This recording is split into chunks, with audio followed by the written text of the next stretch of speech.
Hey gang, welcome to Shake and Share number 2.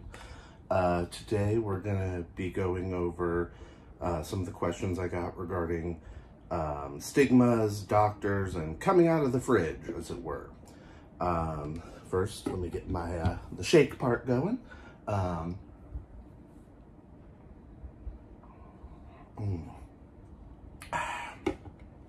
Quick update. As of this morning, I am 387 pounds. That's 78 pounds gained in 2021 alone. Most of it right here. So the couple of the questions that I got that I'll be going over were, how do you deal with the stigmas associated with gaining and fatness, particularly in professional settings? How are my doctors responding? And have you told anyone outside of the gaining community that you're a gainer? But before I get into that, I'm filming this the day after RuPaul's Drag Race roast, where Utica made some somewhat insensitive fat jokes. And I know people are like, oh, it's just fat jokes. Fat jokes are everywhere. But like, this was different. She's so tiptoed around, things of racial sensitivity. And so it just was sort of like very out of character for her, it seemed. And what I want to sort of put out there is that, if you're watching this and you're, an admirer or an encourager who is, what is conventionally attractive, like we really, we need you guys to be allies for us outside of, any sort of sites, like that might be considered fetish sites, right?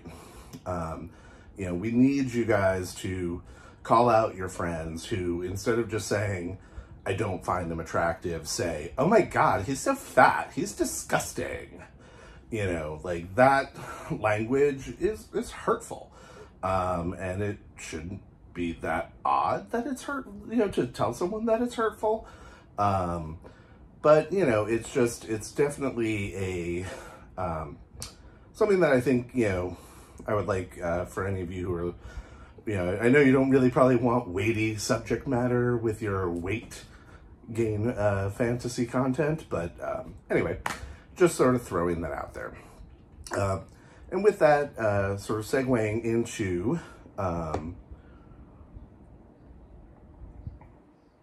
the first question, about stigmas associated with gaining and fatness. So first I want to separate the two, right? There are gainers and there are people who are fat, right? They are not always the same thing, right? As a gainer, and even within the gainers, there are people who are doing it for some form of humiliation. I am not that person, right? I am proud of the gut I grow, right? Like, I didn't fucking grow this for no reason, right? Like, I have been eating like a machine to get this gut. I love it. I want to show it off, right? So, for me, there's less of a stigma, right? Of course, as I just mentioned, you run into it with, instances where you weren't expecting it, like coming out of a drag queen's mouth. And of course there are days where I'm like, oh God, I wish I was like a skinny twink because life would be just so much easier, right? Like I could find all sorts of clothing and, be done with it. But, that's not where I'm comfortable. I'm comfortable with this, right?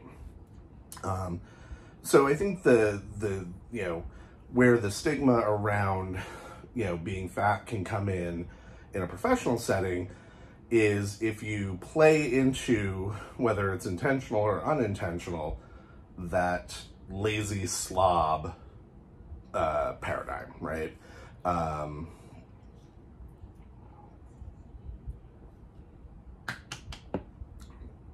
Gotta keep the calories low. But yeah, like if you play into that lazy slob, stereotype, that's where the stigma can come up, right? I was lucky enough, I've, been working at a place where, a professional casual look is okay. So for me, you know, when I was going to the office, I mean, now my attire is just t-shirts and you're lucky if I put shorts on. You know, like, can't see it on Zoom, so, you know, but the, you know, but when I would go in, you know, I would wear a nice polo, you know, or a nice, you know, casual button-down shirt that tucked in, right? You know, that went around this gut. So, like, for me, you know, 4XL, you know, that doesn't tuck. So I generally have to get 4XLT. You know, I get the tall shirts, and that allows me to get under this and get, you know, tucked in. So, you know, but I had that, had a nice pair of nice fitting jeans that, you know, looked good. You know, they weren't ratty jeans or whatever. And generally I wore suspenders, you know, and then nice casual sneakers, right? So all in all, the look was put together, right? It doesn't have to be high fashion, you know, like, but it looked coherent. It stayed coherent. You know, everything was contained, you know, like, you're not, you know, I mean, I know as hot as it is to, you know, for people to be like, oh, your belly is sneaking out or whatever, you know, from the shirt. That's hot in some instances, not in a professional environment. So yeah, so like that's, you know, for me, it's really about, you know, being proud of what, you know, and again, as a gainer, you know, if you're, you know, I'm not saying every fat person has to be proud of their fat, you know, everybody has a different journey with it, you know, and even every gainer, but like for me as a gainer, you know, I'm doing this on purpose. I'm proud of it. I'm showing it off. So that's sort of how I deal with my stigmas, right? You know, so then the next questions are kind of interlinked, you know, which basically all come down to, you know, how,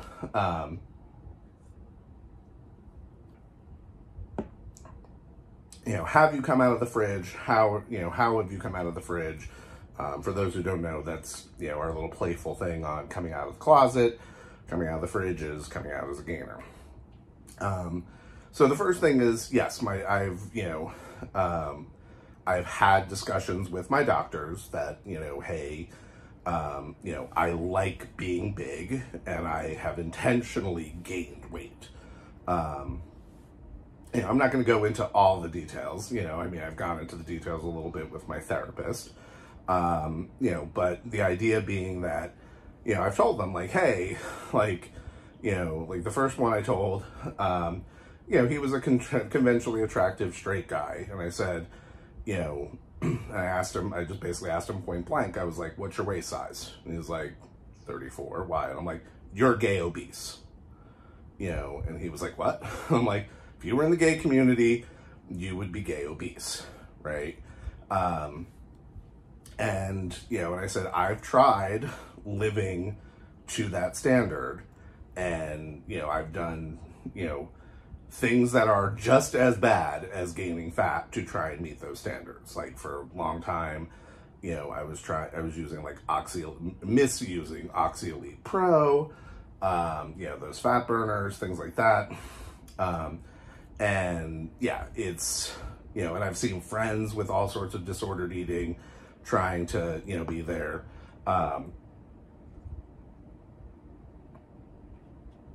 You know, and, you know, and I said to him, I was like, you know, basically your choices are, you can help me do this as healthy as possible, you know, and have me as a patient for a while, or, you know, you can put me down and say, oh, you know, no, you've got to lose weight and everything, and you won't have me as a patient, and I'm not doing this as some sort of capitalistic threat. I'm saying that that sort of pressure will lead me to suicide, you know, like, because I have, you know, again, no matter, like I said before, like, yes, there are times I've wished I'd been a twink, but since I've grown this, I've never once contemplated suicide, right? When I was trying to fit in, when I was trying to be that mold, I had suicidal thoughts on a regular basis. So this is sort of my, you know, Now, some might say, well, you're committing suicide by fat, but, you know, like, you know, I would rather have a shorter, more fun existence than a longer, unfun existence, I guess, is, you know. So that's sort of the doctors. You know, I didn't get into the details of it with my mother, but, you know, my father had, you know, he was in Vietnam and exposed to Agent Orange and thus had some pituitary gland issues. So, you know, he had always been a hefty guy, but there was a period where he like just sort of like blew up overnight because of the pituitary gland issues. You know, so my mom, when I first, you know, really packed it on, sort of started hinting, and I was like, you know, it's like, I know what happened here. Like, you know, she was worried that like it was some, you know, sort of thing that had been passed down to me with this pituitary gland. I said, no, like, you know, this is stress and overeating.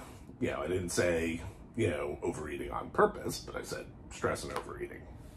And then, I also, a local drag queen sort of asked, on her Facebook post, like, what was your first, or, you know, what's a kink that you're into that, like, people might not know? And I, you know, like, sort of tiptoeing out, seeing if anybody would question it.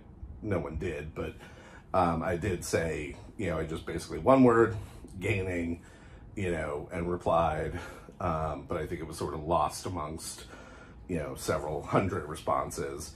You know, but I think also I'm looking at this, you know, this series here as potentially a means, you know, to come out to, you know, potentially more of my, you know, associates and, you know, let them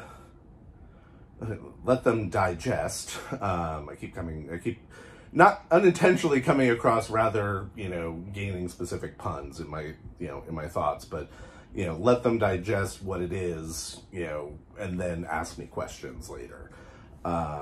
You know, so yeah, so that was sort of, the questions that I was going to answer for this week. Next week, we'll see how big this, tank is. Let me do my best to fill it up for now.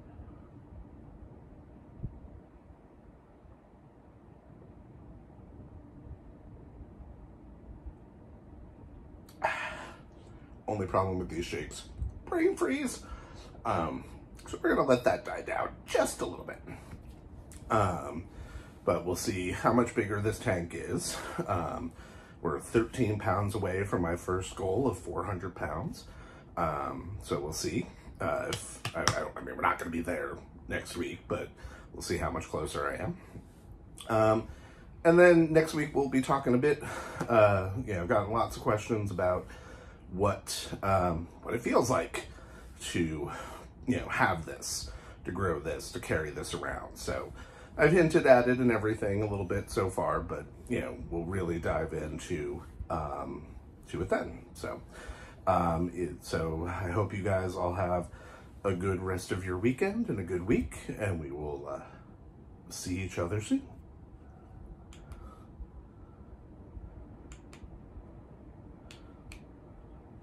Come on.